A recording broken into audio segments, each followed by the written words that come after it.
Oh. Ayan. Okay, sandali lang. At binabalot pa natin itong testing natin yung dating niyang charger. Hindi na pala pwede kasi pinolwave siya.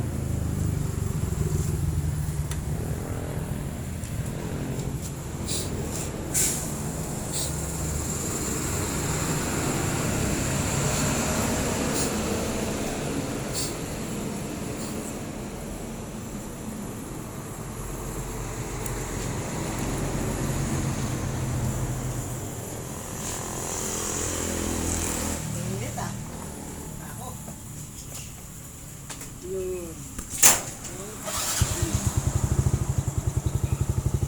Saan na yung natin?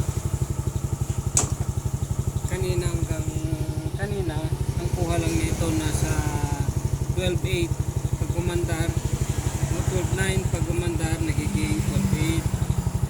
So ngayon tignan nyo natin kung ilan yung kaya niyang ilabas. Kuya, bumabaliktad yung camera.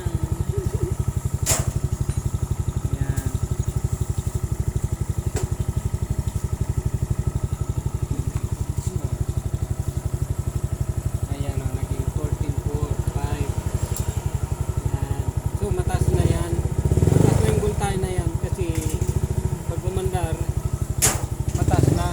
Kasi ang capacity lang ng ano natin 12.9, 12.8.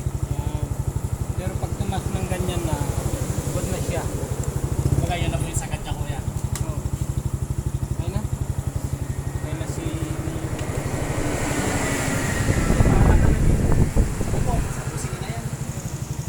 Okay na po.